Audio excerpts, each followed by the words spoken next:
Donc bonjour à toutes et à tous, bienvenue dans cette conférence de presse du groupe parlementaire de la France Insoumise. Et évidemment, nous voulions revenir sur les déclarations qu'a fait le Premier ministre, M. Bayrou, hier, qui est une véritable déclaration de guerre sociale faite au peuple de France. D'abord, il faut rappeler que s'il a pu faire ces annonces d'une brutalité inédite, c'est parce que le Parti socialiste a refusé par 6 fois de censurer Bayrou et son gouvernement, et c'est surtout, et c'est leur dernier soutien, parce que le Rassemblement national a refusé par 8 fois, et il y a encore quelques jours, de le censurer, comme, je le rappelle, ils avaient empêché que nous ayons la discussion en hémicycle de la destitution du président Emmanuel Macron. Donc, si nous avons des annonces aussi violentes, c'est d'abord de la responsabilité de Marine Le Pen et de son groupe, qui laissent la politique de malheur de la Macronie continuer. On comprend mieux pourquoi, au vu de la teneur des annonces, le gouvernement a tenu à arrêter la session parlementaire aussitôt, alors que nous demandions une session extraordinaire, car cela nous prive de présenter une motion de censure pour arrêter immédiatement cette saignée que veut faire Emmanuel Macron et le gouvernement au pays. Ces annonces, si elles étaient mises en place, détruiraient le pays à 3 titres. D'abord parce qu'elles sont injustes, ensuite parce qu'elles sont dangereuses et parce qu'elles sont antidémocratiques.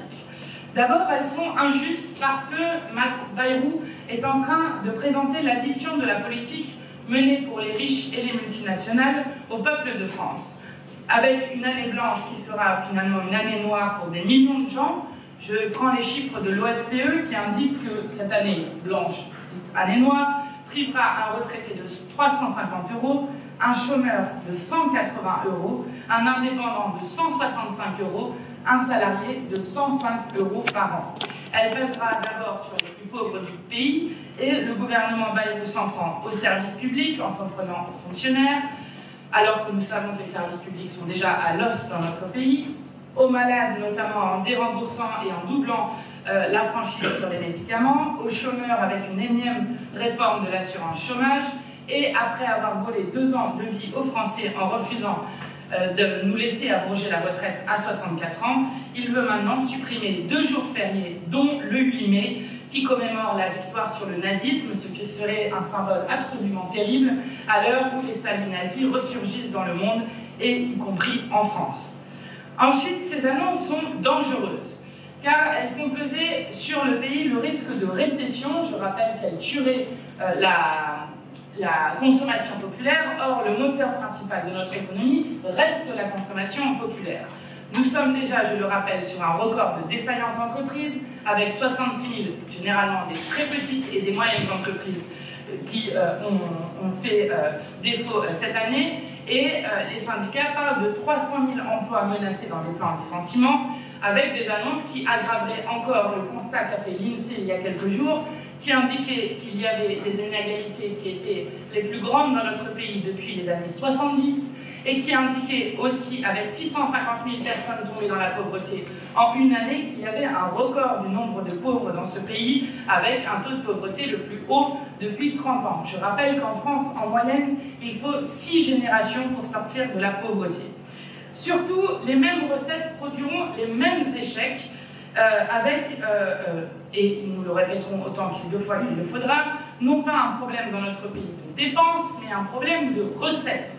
Depuis 2017, c'est bien Emmanuel Macron qui a vidé les caisses de l'État, avec des baisses d'impôts et des cadeaux faits aux plus riches et aux grandes multinationales qui ont généré plus de 300 milliards de manque à gagner pour l'État. Et si on prend même depuis 2014, depuis le moment où Emmanuel Macron était ministre de l'économie, ce sont même 450 milliards de manque à gagner pour l'État. Macron, c'est aussi 1000 milliards de dettes.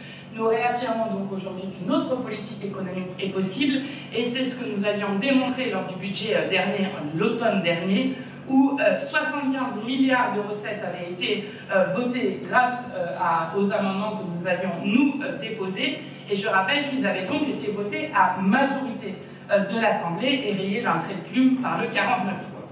Et cela m'amène au dernier point, ces annonces sont antidémocratiques. Je rappelle que la politique macroniste a été sévèrement battue dans les urnes en juin et en juillet dernier, mais d'ailleurs aux 3 dernières élections, et que donc Bayrou n'a aucune légitimité démocratique pour appliquer cette politique. Il est maintenant de notre devoir de faire partir M. Bayrou et son budget avec, et nous le censurerons. Et je laisse la parole à Éric Coquerel. Bien, bonjour à toutes et à tous. Je vais vous présenter un petit peu les réactions en tant que membre de la Commission des Finances pour la présentation du budget hier de François Bayrou, mais aussi au tiré à part que nous avons reçu cette nuit. Aurélien Lecoq complétera de manière plus détaillée sur la question de l'année blanche au niveau des crédits de l'État, collectivités territoriales. Mathilde Fell parlera plus de la question de la fiscalité et notamment de mesures sur les plus riches. Et Adrien Clouet parlera davantage de tout ce qui ressort du projet de loi de finances de la sécurité sociale. Première chose, je ne sais pas si vous avez vu hier, mais j'ai vu que l'image était à peu près passée. On me voit à un moment donné soupirer lorsque François Bayrou commente son conférence de presse. Alors je ne me suis pas permis de soupirer sur l'annonce de ces mesures, mais simplement sur toutes les contre-vérités qu'il a pu égrener en quelques minutes. C'était un vrai festival. J'ai vu que c'était le moment de vérité. On peut dire que c'était, si je suis aimable, un tunnel de contre-vérité, et si je ne le suis pas, je parlerai de mensonge. Par exemple, contre-vérité, nous dépensons trop par rapport aux recettes, et François Bayrou dit il n'est pas normal d'être déficitaire sur des budgets de fonctionnement. Mathilde l'a répété, et redisons-le sans arrêt, depuis 2017, ce qui crée le déficit en France, c'est la perte de recettes, moins 3 points, et moins 2,5 points de prélèvements obligatoires, contrairement à ce qu'on peut dire aussi. Par contre, les dépenses publiques sont quasiment stables, elles ont même légèrement baissé de 0,5 points, et les dépenses publiques ont moins augmenté en France que dans la zone euro, plus 1,8 point de PIB contre 2,6 dans la zone euro. Donc première contre-vérité. Deuxième, il explique qu'il fait une comparaison, j'allais dire, indécente par rapport à ce qu'a vécu le peuple grec avec la Grèce. Il nous a fait un long laïus là-dessus pour montrer la dangerosité de la dette. Je rappelle qu'au moment du mémorandum imposé par la Troïka à la Grèce, le déficit grec en 2013 était de 13,6% du PIB, il n'était donc pas de 5,4%, 3 fois plus que le déficit français. Passons sur le fait que le produit intérieur brut grec correspond à peu près au produit intérieur brut de l'Île-de-France, ce qui montre aussi la différence. Et je vous ferai grave des écarts du taux d'intérêt d'e-spread avec l'Allemagne pendant que subissait la Grèce, qui était de 3500 points base, et l'autre est de 63 points base. Donc ce genre de comparaison inutile et mensongère pour affoler les chaumières est évidemment hors de propos. Troisième chose, là c'est Lombard, qui nous dit le pouvoir d'achat progresse. Mensonge. Le pouvoir d'achat ne progresse pas, en tout cas de la même manière pour tout le monde. Entre 2017 et 2022, les réformes Macron ont bénéficié aux 5% des plus riches et ont été défavorables pour les 5% les plus pauvres, ce qui explique qu'il y a 650 000 pauvres en plus l'année dernière. Et nous notons aussi, par exemple, que si effectivement le pouvoir d'achat était légèrement positif l'an dernier, c'est grâce aux revenus du patrimoine. Les revenus du salaire ont baissé. Autre affirmation, toucher aux niches fiscales, dit-il, pour faire contribuer ceux qui peuvent davantage, là encore mensonge. La seule niche fiscale qu'il va toucher, c'est les 10% d'abattement des retraités, qui, contrairement à ce qu'il dit, c'est un autre mensonge, n'a pas été fait, ces 10% d'abattement, soi-disant, parce que ce serait pour, j'allais dire, tenir compte des frais des retraités, mais simplement parce qu'au moment où le législateur l'a décidé, on a considéré que les retraités, par essence, touchaient moins en termes de revenus que quand ils étaient salariés. C'est ça les 10% d'abattement.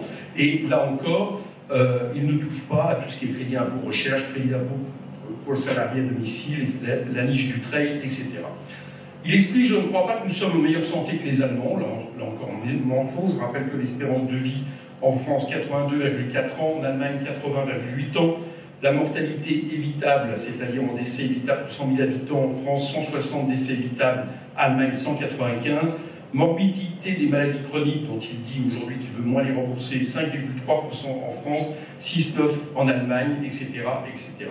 Et enfin, dans les mensonges là aussi avancés, c'est tous les records d'investissement dans l'IA qu'il nous a vantés, notamment en lien avec les investissements de l'étranger en France. Je rappelle que la tendance générale est à la baisse des investissements étrangers, qu'en France en particulier, les projets sont moins créateurs d'emplois, moins régénérateurs de production chez nos voisins, qu'il y a plus d'ouverture de fermeture que d'ouverture dans l'industrie lourde, et qu'au niveau de l'IA, on sait malheureusement que la question des centres de données sur lesquels compte le chef de l'État, d'ailleurs importante et très peu créatrice d'emplois. Donc, tout ça pour dire que ces mensonges servent à quoi? Elles servent à cacher une réalité qu'il faut répéter, que je répète à nouveau, c'est-à-dire que tous les Français, quasiment tous ceux qui vivent de leur force de travail, des revenus du travail, ou qui en vivent une fois qu'ils ont cessé de travailler, je pense aux retraités, ou une fois qu'ils sont privés d'emploi, je pense aux chômeurs, sont appelés à contribuer au déficit créé par les cadeaux aux plus riches depuis 2017. Cadeaux aux plus riches qui, par ailleurs, là, seront très peu mobilisés, parce que la mobilisation, Mathilde Lefebvre le détaillera, mais la mobilisation proposée est de 4 milliards d'euros environ.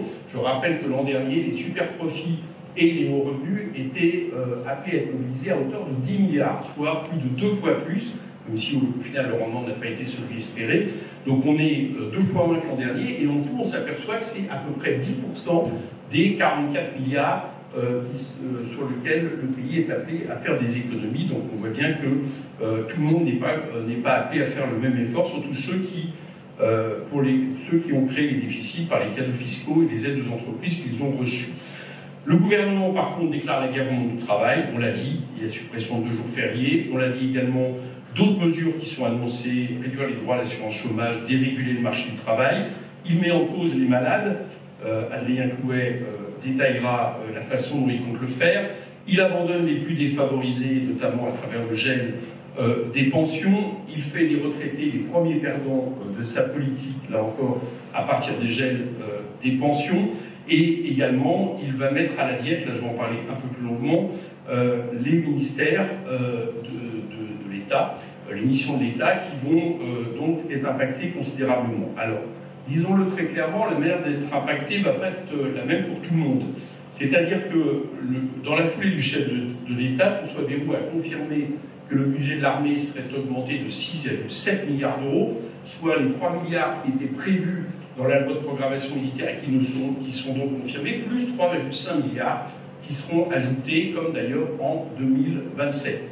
Bon, ces 7 milliards, comme la valeur globale du budget de l'État, lui, ne sera pas augmentée, il faut que d'autres compensent. Alors ceux qui vont compenser, c'est assez simple, c'est pas l'immigration, asile et intégration, c'est pas la sécurité, c'est pas la justice, qui vont tous légèrement augmenter par rapport à l'inflation, mais c'est des ministères qui avaient déjà beaucoup souffert l'an dernier. C'est par exemple transformation fonction publique, hein, moins 29,3%. Sport, jeunesse, vie associative, moins 18,5%. Aide publique au développement, moins 16,7%. Économie, moins 9,6%. Solidarité, insertion, moins 6,5%.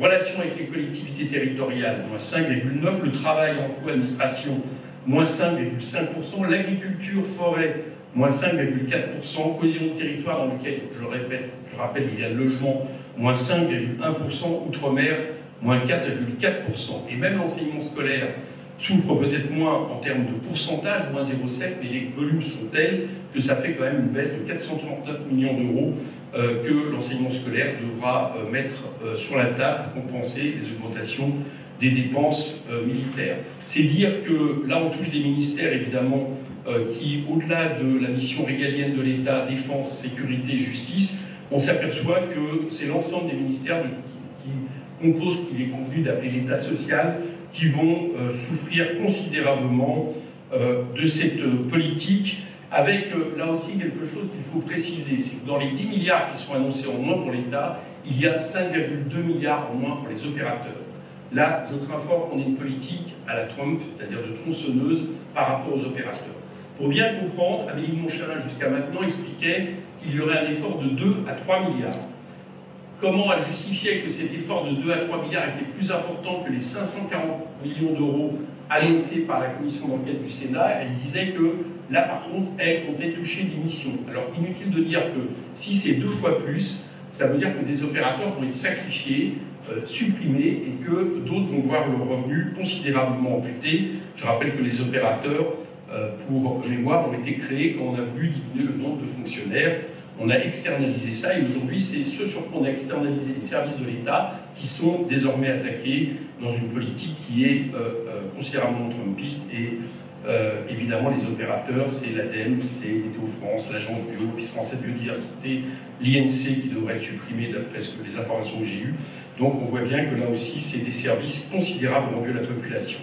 Les collectivités locales baisseront, leur budget baissera 5,3 milliards d'euros en tendance, et Adrien détaillera les baisses prévues pour la sécurité sociale. Au final, on le voit bien, c'est effectivement un budget qui finalement est un budget assez trumpiste dans les idées, puisqu'il va falloir non seulement abaisser les moyens de l'État, simplifier les normes, amputer l'administration, les financements de solidarité, mais aussi dans la méthode, puisque le Premier ministre a annoncé que ce qui ne passerait pas par la loi, qui ne passerait pas par le projet de loi de finances, sans compter le fait qu'avec le 49.3, on sait que le vote n'existe plus depuis 3 ans, pourrait passer par des ordonnances, c'est-à-dire de façon à pouvoir poursuivre les mesures de dérégulation. Voilà, c'est en cela que je considère que ce budget, non seulement est musée des aurores néolibérales, c'est un long tunnel de contre-vérité, mais c'est aussi une guerre déclenchée vis-à-vis du monde du travail pour payer des cadeaux au capital. Merci. Merci, bonjour à toutes et tous. Je vais revenir donc sur la question de l'année blanche. Éric Coquerel a parlé dans plusieurs de ses interventions de musée des horreurs. Je crois que l'année blanche fait partie des pires tableaux dans ce musée des horreurs annoncé par François Bayrou. Évidemment, je vais parler là de l'année blanche sur la question spécifique de l'État. Adrien Clouet reviendra sur l'année blanche dans la sécurité sociale, mais on a une année blanche sur l'État. Je me permets juste de faire remarquer qu'il n'a été question ni d'année blanche sur les dividendes, ni d'année blanche sur les actionnaires, ni d'année blanche sur les milliardaires, que c'est bien l'État qu'on va saigner. Parce que oui, cette année blanche, elle peut être décrite comme une année noire, elle peut aussi être décrite comme une année rouge du sang qu'elle va faire cracher aux Françaises et aux Français, parce qu'à chaque fois que l'on s'en prend aux dépenses de l'État, comme ils disent, on s'en prend derrière au service public, et il faut le rappeler, le service public est le patrimoine de ceux qui n'en ont pas. Alors, Éric a cité dans le tiré à part les réductions du budget de l'éducation nationale, qui devrait atteindre 439 millions. Ces 439 millions sont dus, à la différence de ce qui est indiqué dans le tiré à part, justement à la partie année blanche, c'est-à-dire à la non-revalorisation sur et l'inflation et en tendanciel, comprenant l'évolution de la démographie, par exemple. Pour que tout le monde se rende bien compte de ce que cela veut dire concrètement et de ce que représentent ces masses budgétaires d'austérité. 439 millions en moins dans l'éducation nationale, c'est l'équivalent de 7000 postes d'enseignants qui ne pourraient pas être financés l'année prochaine. Je rappelle que l'année dernière, il y a déjà eu des coupes dans l'enseignement, puisque plus de 470 classes ont été fermées dans les écoles primaires à travers tout le pays. Autre exemple, Éric Coquerel a cité la mission cohésion des territoires. C'est 1,2 milliard qui doivent être supprimés dans la mission cohésion des territoires, et sur ces 1,2 milliard, il y a 847 millions que nous devons à l'année blanche. Oui, il y a les aides au logement à l'intérieur. Une coupe de 1,2 milliard, ça représente 400 à 500 000 personnes qui aujourd'hui bénéficient d'aides au logement, qui demain pourraient ne plus en bénéficier. 400 à 500 000 aides au logement supprimées, c'est ce que représente le montant de l'année blanche dans la mission cohésion des territoires, dans un monde où nous avons 12 millions de personnes qui ont des difficultés pour se loger. L'année blanche, l'année noire, l'année rouge, c'est aussi celle qui va toucher les plus précaires par l'impôt. Parce que oui, on nous a expliqué qu'on ne toucherait pas à l'impôt sur les plus pauvres, qu'il n'y aurait pas d'augmentation d'impôt. Il y en aura, puisque dans cette année blanche, le gel du barème de l'impôt sur le revenu, comme ils le disent, va avoir un effet direct, conséquent et particulièrement brutal. C'est l'entrée de 200 000 Françaises et Français les plus pauvres, qui jusqu'ici étaient non imposables et qui, si ce budget était adopté, deviendraient imposables.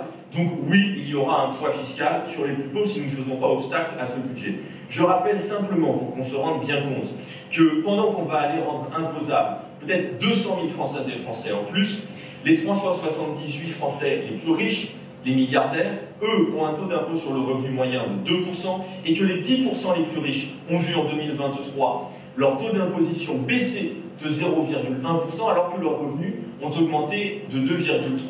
Donc, on va faire payer aux plus riches, aux plus pauvres, y compris par l'impôt, les cadeaux faits aux plus riches. Je termine par les collectivités territoriales qui, elles aussi, vont subir cette année noire. Elles vont les subir parce que, notamment, leur dotation générale de fonctionnement ne sera pas revalorisé, contrairement à ce que M. Bayrou laissait sous-entendre, puisque dans le tiré d'à-part, il est bien inscrit que la reconduction de la principale dotation de l'État à destination des collectivités territoriales et de leurs groupements sera donc reconduite, c'est-à-dire sans 1 euro de plus. Les collectivités territoriales vont se voir frapper de 5,3 milliards d'euros d'économies. Derrière les chiffres, là aussi, il y a des réalités. 5,3 milliards d'économies, c'est l'équivalent de 760 000 places de crèche supprimées, ou de 135 000 postes de sapeurs-pompiers supprimés, ou de 10 600 bus qui ne seraient pas remplacés, ou encore de 7 600 écoles qui ne seraient pas rénovées. Pour vous dire à quel point, derrière les chiffres déjà impressionnants, il y a des réalités sociales absolument terribles. Je conclus juste en alertant sur un cas particulier, celui de nos sapeurs-pompiers et de la lutte notamment contre les incendies en ces périodes de canicule, et le sujet est revenu récemment sur la table. Les SDIS et l'argent mis par l'État l'année dernière a baissé de 5,68%. Le fait d'avoir une baisse de financement, notamment des départements, qui à eux seuls assument le coût de 32,7% sur leurs fonds propres. C'est-à-dire que la dotation donnée aux départements permet de financer 32% des SDIS et des pompiers. Va là être amputée. Elle va être amputée lourdement, gravement, à hauteur de près de 1 milliard. Il y a 1 milliard qui ne sera pas versé en dotation pour les départements. En dotation générale financière, ça va toucher durement les départements, et donc on va avoir un problème de financement de notre sécurité, notamment au niveau des sapeurs-pompiers. Voilà. L'ensemble des collectivités territoriales vont se voir étranglées par ce budget si nous n'y faisons pas obstacle, mais nous avons bien d'autres solutions que Mathilde va vous présenter.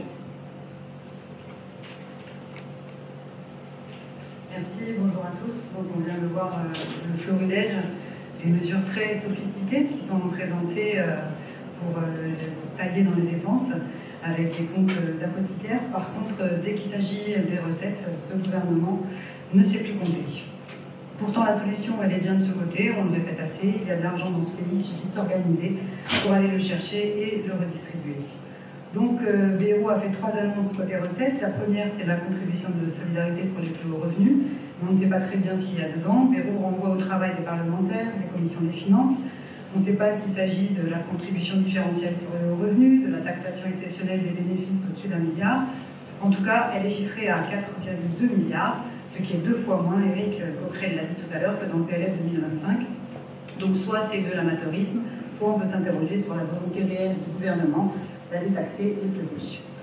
La seconde, c'est la lutte contre l'optimisation fiscale. M. Bayrou a mentionné un projet de loi à l'automne. Vous comprendrez que nous restons extrêmement réservés et méfiants en raison de l'actualité récente sur le scandale des Koum qui s'ajoute à l'abandon systématique des tentatives dans ce domaine depuis 2018. Malgré ce flou total, nous avons un chiffre sorti de nulle part de 2,3 milliards, soit un total de 6,2 milliards de nouvelles recettes, puisque la troisième mesure de création d'une foncière sur laquelle nous émettons de très fortes réserves n'a même pas été chiffrée. Ces 6,2 milliards paraissent donc bien ridicules face aux 44 milliards recherchés, et ils reflètent surtout le manque absolu de courage de ce gouvernement qui ne sait que plier face aux puissants de ce monde, sur le plan national comme sur le plan international. Parce que nous savons tous qu'il est possible de réduire le déficit sans s'attaquer à notre modèle social. Et on aurait d'ailleurs aimé entendre le Premier ministre nous expliquer pourquoi il écarte systématiquement ces solutions. Nous rappelons avec constance depuis des années que nous proposons au moins 70 milliards de recettes, 15 milliards en taxant les multinationales sur leur chiffre d'affaires réalisé en France, 13 milliards en instaurant un impôt minimum équivalent à 2% du patrimoine dès que ce patrimoine excède 1 milliard, 18 milliards en instaurant un ISF climatique, 10 milliards en réformant la fiscalité des successions, 5 milliards en supprimant le pacte du trade et 9 milliards en supprimant le plafonnement de l'impôt sur le capital. Je vous remercie.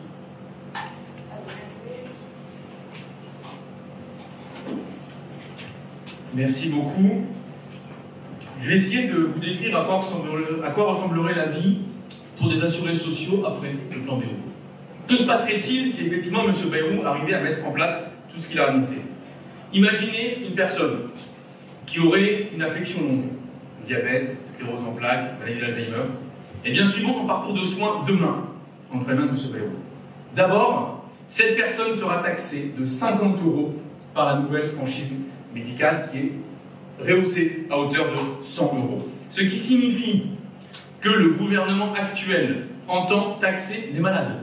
Il entend lutter contre les épidémies en taxant les victimes de ces mêmes épidémies. Et si cette personne-là entre en rémission, ce qu'on ne peut que souhaiter, par exemple, pour une maladie type cancer, eh bien elle sera privée d'une prise en charge correcte car elle sera exclue des affections longue durée. Donc on taxe initialement la personne dans son rendez-vous médical, on la taxe pour se soigner, puis on l'exclut des remboursements au moment où arriverait la rémission. Et ce, quelques jours après le vote d'une loi qui favorise les pesticides, notamment cancérogènes et cancérigènes.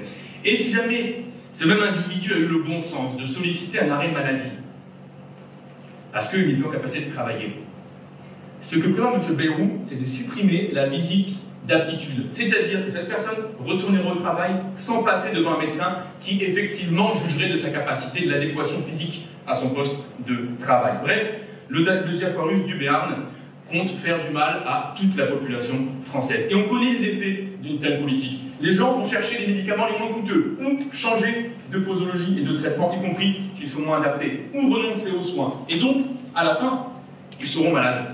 Plus vivement, ils seront malades. Plus longtemps, ils devront aller, évidemment, dans le secteur hospitalier.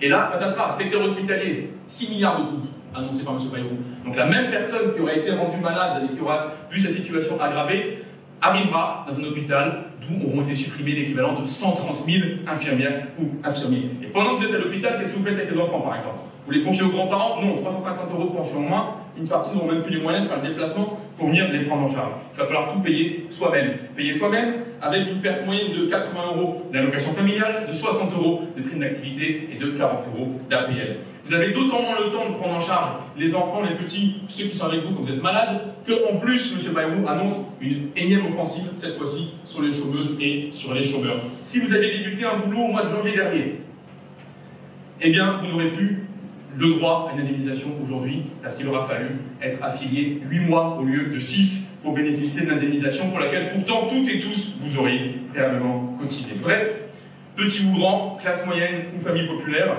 Bayrou vous veut du mal. Il vous veut du mal, et s'il vous veut du mal, c'est parce qu'il veut du bien à une petite poignée de familles, 1 millier à peu près, qui se gavent depuis 2017 et qui, depuis hier, savent qu'ils sont les seuls du pays à ne pas payer un seul centime. Vous avez des questions? On va en prendre plusieurs.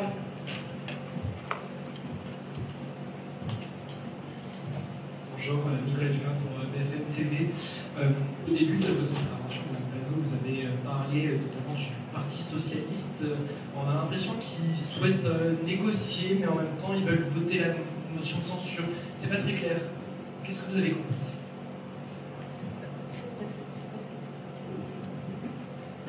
Alors, Pierre Gauthier du Figaro, pour prolonger la question de mon collègue. En début d'année, Jean-Luc Mélenchon avait indiqué que les socialistes qui voteraient pas à la censure, il y aurait des candidats LFI face à eux dans leur circonscription en cas de dissolution. Vu que l'hypothèse d'une dissolution se consolide et que les socialistes réfléchissent à discuter en vue d'une non-censure, est-ce que vous confirmez cette menace? Est-ce que c'est toujours d'actualité? Merci. Bonjour, Stéphane Magnon aux Échos. Sur l'évolution des crédits par mission, comment vous avez fait votre calcul, parce qu'il apparaît assez différent de celui qui est dans le petit rapport?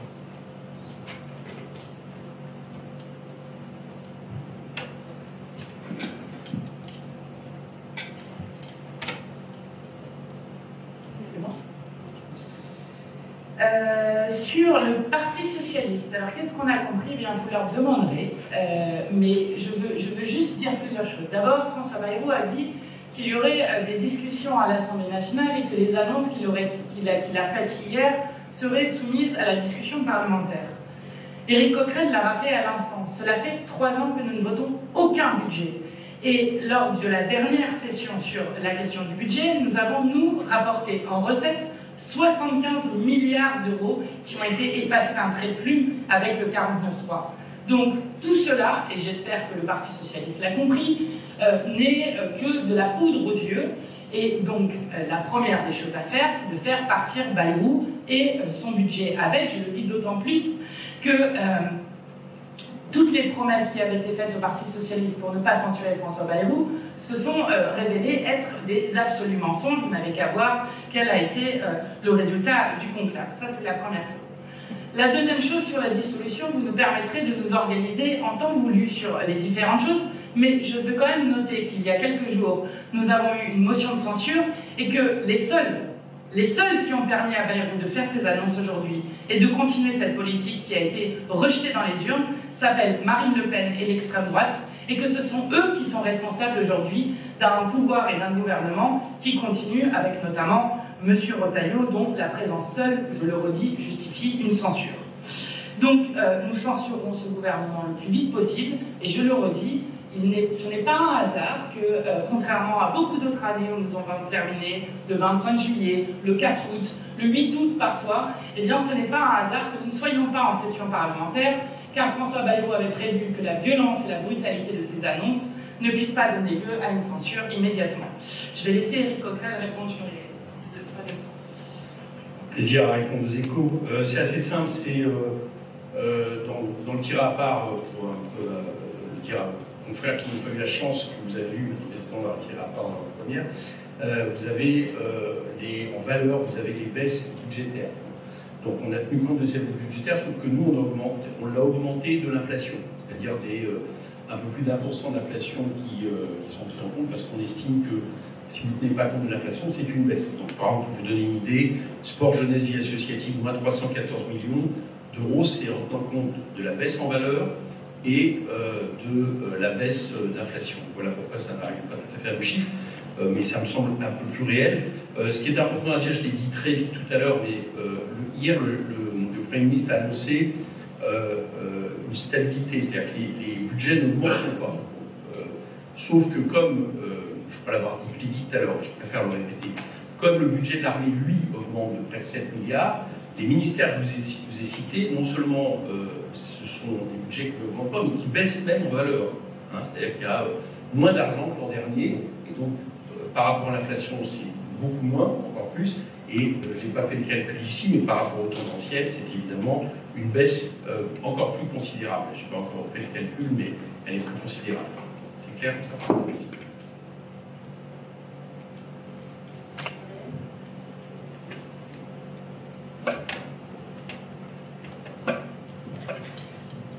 Merci, bonjour, Olivier Perraudin. Je voudrais revenir sur la question de mon collègue du Figaro sur le Parti Socialiste. Je suis pas très bien sûr d'avoir compris votre réponse. Vous disiez au début de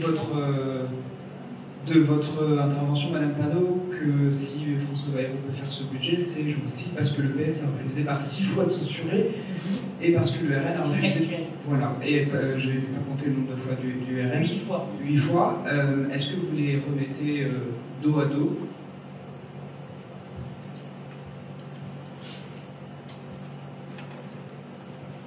Et il y avait une question aussi. Parmi les postes qui ne baissent pas, vous avez cité la défense et le régalien, en gros. Il y a aussi la dette et la contribution à l'Europe. Est-ce que vous pensez qu'il faudrait aussi les baisser? Il y a une autre question.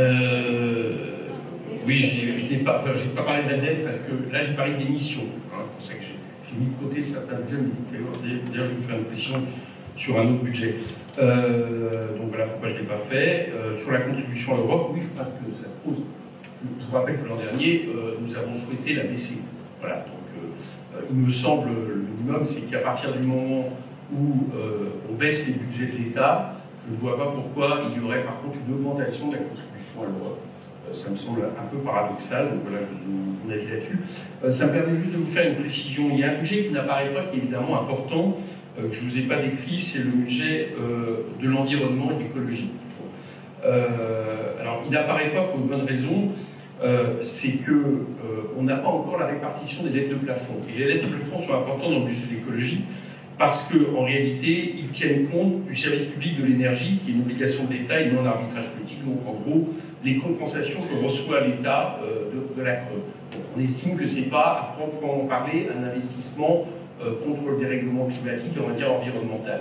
Et l'an dernier, quand vous aviez le budget environnement tel qu'il nous est proposé là, donc là il nous est proposé de manière un peu excédentaire et que vous retranchiez cette compensation, vous arriviez à un budget déficitaire de 2,1 milliards d'euros. Donc là, on va prendre le temps de faire le calcul avant de traiter cette question environnementale qui nous semble décisive, parce que vous avez remarqué que si on fait beaucoup pour la défense, par contre, le dérèglement climatique est le parent pauvre de ces différents budgets.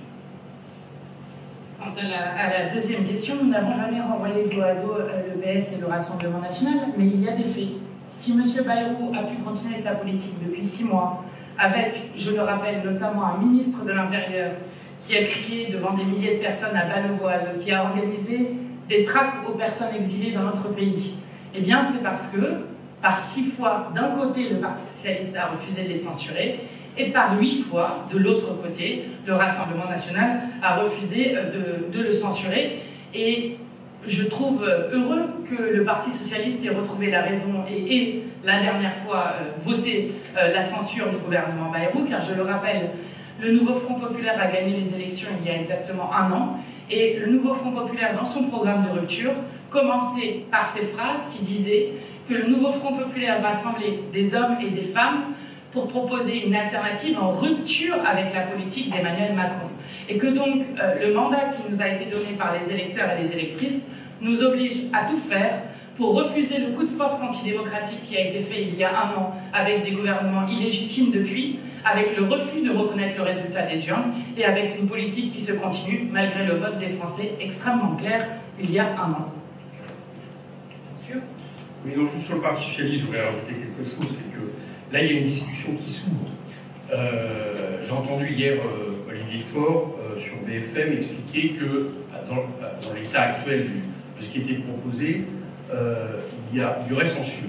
Bon, soit c'est une bonne nouvelle. Mais il ajoute que, évidemment, il est prêt à discuter. Donc j'imagine que si vous êtes prêt à discuter, ça veut dire que vous êtes prêt à entendre ce que pourrait proposer le gouvernement. Et là, nous ne sommes pas d'accord. Voilà.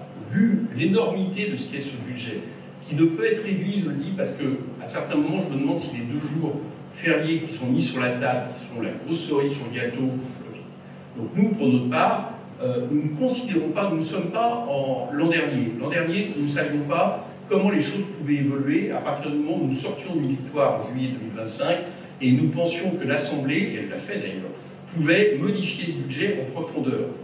Depuis, on a su ce qui se passait, c'est qu'il y a le 49.3 qui applique le budget qui est prévu. On ne peut pas ignorer ça.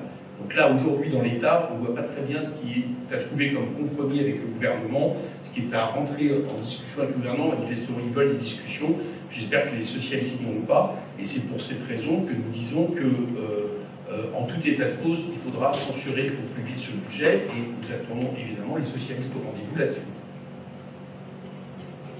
Bonjour, José Lorenzo de France Télévisions. Il y a 3 nouvelles élections législatives qui vont arriver. Est-ce que les accords qui viennent d'être faits seront respectés? C'est-à-dire, est-ce que les attributions seront respectées? Est-ce que vous avez déjà tranché cette question? Je n'ai pas les infos sur les mouvements de la France insoumise, je ne sais pas du tout.